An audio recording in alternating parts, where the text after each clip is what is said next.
Здравствуйте, в эфире новости, в студии Василий Раченко и главное к этому часу. Количество больных коронавирусом продолжает увеличиваться в Якутии. В сельских местностях открывают новые инфекционные койки. Алданские медики, опасаясь микса коронавируса и ОРВИ, всеми силами стараются обеспечить население прививками. Сегодня отмечается День российского страховщика. 99 лет назад в стране впервые появился госстрах.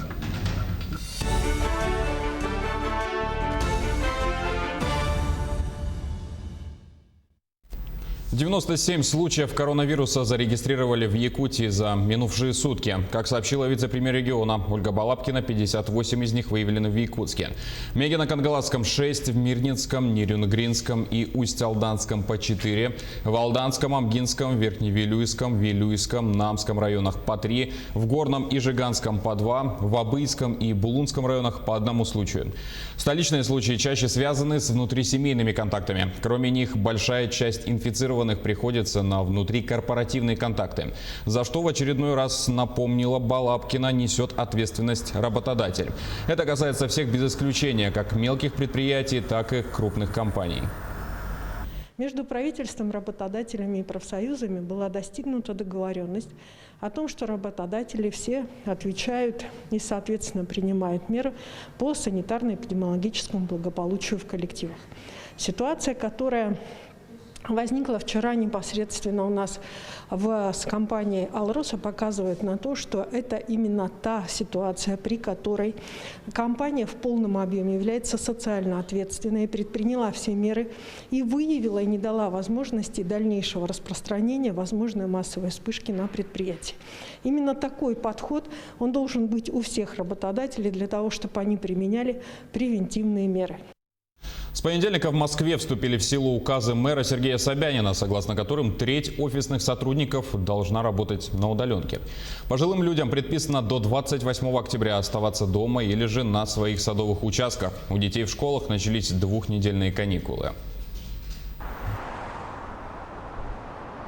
Москва ужесточает коронавирусные ограничения. На фоне всплеска заболеваемости с понедельника мэр российской столицы Сергей Собянин распорядился отправить школьников на двухнедельные каникулы и посоветовал всем, кто имеет хронические проблемы со здоровьем и людям старше 65 лет, оставаться дома. Работодатели должны перевести не менее 30% своих сотрудников на удаленную работу. Большинство москвичей, судя по опросам, поддержали новые правила. Это опять же для нашей безопасности, потому что люди реально болеют. Ну да, Собянин заботится о людях и москвичах, поэтому, наверное, это правильно. Конечно, все мы переживаем, никто не хочет сидеть дома. Вот. И, наверное, да, в целях безопасности и чтобы люди были здоровы, это правильно, я считаю. То, что касается 30 мер по удаленке, я считаю, это совершенно нормально. Мне кажется, люди уже привыкли и в состоянии выполнять свою работу в компьютере. Так буду работать я преподаватель, буду читать свои лекции по удаленке. Я считаю, это совершенно нормально. Я не вижу в этом ничего такого. Если это продлится какое-то относительно недолгое время, 3 месяца, 6 месяцев, а к весне, я надеюсь, мы все уже выйдем к нормальной жизни. Преподаватель медицинского университета Елена Буданова считает новую волну коронавируса вполне закономерной. Люди отдохнули, расслабились, привезли отовсюду свои вирусы, снова собрали со всего мира, кто смог выбраться даже по России. Поэтому, в принципе, это ожидаемо. В понедельник Собянин открыл резервные больницы для пациентов с коронавирусной инфекцией в Сокольниках и Крылатском. Накануне мэр объявил, что число госпитализированных с диагнозом COVID-19 в городе приближается к 1000 человек в сутки. Статистика новых случаев заболевания в России достигла уровня 12 мая. За 24 часа в стране выявили 10 888 новых случаев инфицирования. 3537 из них приходятся на столицу. За минувшую ночь умерли 117 человек. В результате официальное число жертв коронавирусной инфекции в России достигло 21 475. В Якутии же за последние сутки летальных случаев от COVID-19 не зафиксировано. Что касается роста числа заболевших в регионе, то тенденция показывает увеличение инфицированных в сельских местностях. В связи с этим инфекционные койки открывают в сельских медучреждениях Якутии. По словам вице-премьера Ольги Балапкиной, единичные случаи регистрируются практически в каждом районе. На сегодня во всех центральных районных больницах работают инфекционные стационары. Особое внимание уделено ситуации с коронавирусом в селе Усть-Тата Татинского района, где из-за одного прибывшего человека возникла целая группа семейных очагов. На месте принимаются все необходимые меры для недопущения распространения заболевания, а также оказания медпомощи пациентам. Свыше 300 тысяч человек получили прививки от гриппа в Якутии. Таким образом, охвачено более 31% населения. Привито более 137 тысяч взрослых и свыше 163 тысяч человек детского населения. Отмечается, что в сентябре в Якутии наблюдали рост сезонной заболеваемости ОРВИ. По данным лабораторного мониторинга, циркулируют вирусы парагриппа, аденовирусы и РЦ-вирусы. По информации ведомства, оптимальным временем проведения прививок против гриппа является период с сентября по ноябрь. Сезонный рост простудных заболеваний отмечается и в Алданском районе. Врачи подчеркивают важность иммунизации. В сложных эпидемиологических условиях высок риск симбиоза гриппа и коронавируса. Тему продолжит Татьяна Вахнина. Ринит, респираторные явления, повышение температуры, общее недомогание. Большинству пациентов с такими жалобами ставится диагноз «острая респираторная вирусная инфекция». Осенью рост простудных заболеваний наблюдается ежегодно. Эпидемические пороги мы не превышаем, заболеваемость растет во всех возрастных группах, как детей, так и взрослых. К наиболее надежным способам защиты от гриппа относится в первую очередь профилактика. Иммунизация населения началась в сентябре. Самые ответственные граждане уже посетили прививочные кабинеты. Прививки от гриппа получило 84% детей и 52% взрослых от запланированных. Грипп опасен в первую очередь осложнениями. Прививка нацелена на облегченное течение возможной болезни и минимизацию риска осложнений. Год от года доверие населения к вакцинации возрастает, однако отказы от иммунизации имеют место. Кроме того, в условиях пандемии степень бдительности граждан снизилась, уменьшилась и доля опасений. Население перестало соблюдать абсолютно масочный режим, в том числе имеется грубейшее нарушение в магазинах, крупных торговых центрах, на что обращено внимание оперштаба, и с прошлой недели начались усиленные рейды. В этом году иммунизация от гриппа обретает особую важность. Ситуация по распространению новой коронавирусной инфекции остается напряженной. Ежедневно в Алданском районе выявляются несколько случаев COVID-19. В стационаре находится 53 человека, в провизорном отделении ждут результатов лабораторных исследований 15 человек. Обсерватора, к сожалению, у нас на сегодняшний день отсутствует. Мы также с оперативным штабом решаем этот вопрос о развертывании обсерватора. В сложных эпидемиологических условиях необходимо помнить о высоком риске двойного инфицирования. Повышенное внимание медики уделяют просветительской работе. На разъяснение и убеждения врачи и вакцинаторы времени не жалеют.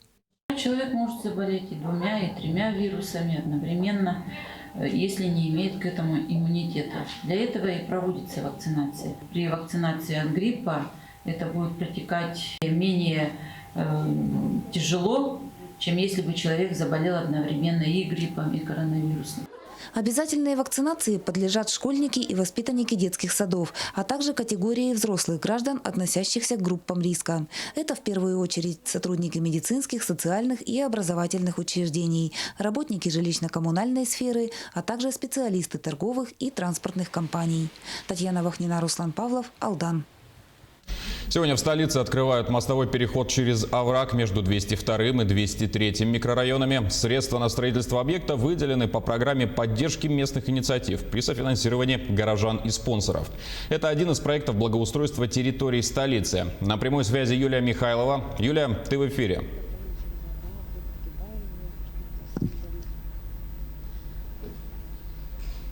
Да, Юлия, ты в эфире? Вот только что состоялась Только что состоялось открытие мостового перехода через овраг, который разделяет 202-й микрорайон столицы и 203-й микрорайон столицы. Это новый микрорайон, в котором сейчас уже проживает порядка 17 тысяч горожан. Для них, для всех было крайне неудобно переходить через овраг к ближайшей автобусной остановке. Раньше, в 2015 году, когда только началась застройка этого квартала, люди проходили через шаткие деревянные лестницы, что было крайне неудобно, особенно мамам с колясками, особенно людям с ограниченными возможностями. И вот сейчас, благодаря поддержке, по программе поддержки инициатив граждан, появился вот этот новый мостовой переход, который построили, что называется, всем миром на средства республиканской казны, городского округа, горожан, строителей, ну и спонсоров. И, как сегодня было отмечено, очень много прозвучало слов благодарности в адрес строителей, в адрес городских властей, что действительно вот эта инициатива состоялась благодаря всем. И сейчас со мной рядом стоит староста Союза старост горожан 203-го микрорайона. Этот проект состоялся именно благодаря инициативе самих жителей микрорайона. Да, действительно, сегодня для нашего микрорайона очень радостный и волнительный день. Сегодня мы все стали свидетелями, как наши идеи, наши инициативы могут воплощаться в жизнь, если мы все сплачиваемся, если мы объединяемся, если мы ведем конструктивный диалог с нашей властью. Они видят и слышат нас. И сегодня действительно вот мы увидели, что все реально. Нужно дерзать. Есть замечательные республиканские городские программы. И можно реализовывать свои идеи по благоустройству. Спасибо большое.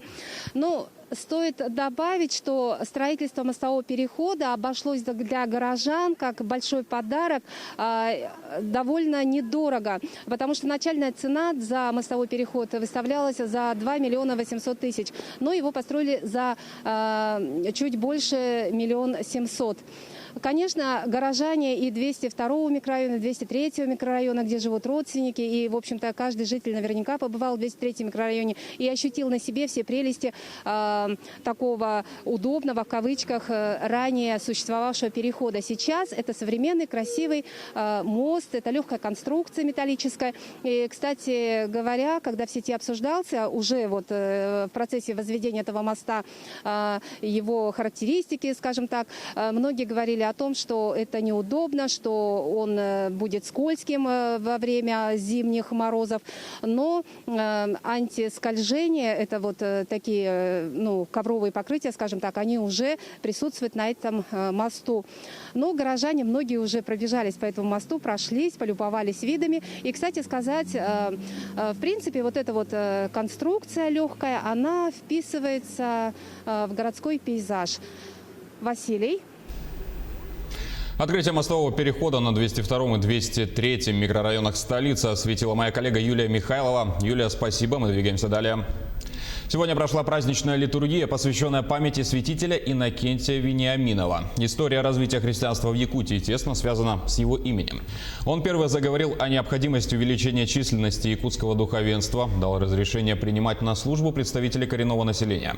По его благословению в республике было воздвигнуто более 20 храмов. Он считал важным, чтобы проповеди велись на якутском языке и уделял внимание переводческой и издательской деятельности. В этом году мы отмечаем 150-летие епархии, и вот сегодня совершается богослужение, посвященное памяти святителя Иннокентия. Народу сейчас не очень много из-за нехорошей эпидемиологической обстановки, из-за того, что, в общем, день будний. Но для нас в данном случае важно и значимо то, что, в принципе, это богослужение идет. Сегодня отмечается и День российского страховщика. В этот день в 1921 году начал свою деятельность Госстрах РСФСР. В составе Народного комиссариата финансов было организовано Главное управление государственного страхования. На местах созданы городские и сельские страховые органы. Позднее, когда в образование новых страховых компаний приняло массовый характер, был принят закон РСФСР о страховании 1992 года. Тогда же была создана и ныне действующая группа Росгосстрах. На сегодняшний день страхование является важным сектором как мировой, так и национальной финансовой системы. А в России на данном рынке услуг работают более 400 компаний и фирм, которые имеют филиалы во многих городах страны. Это была вся информация к данному часу. До встречи в следующем.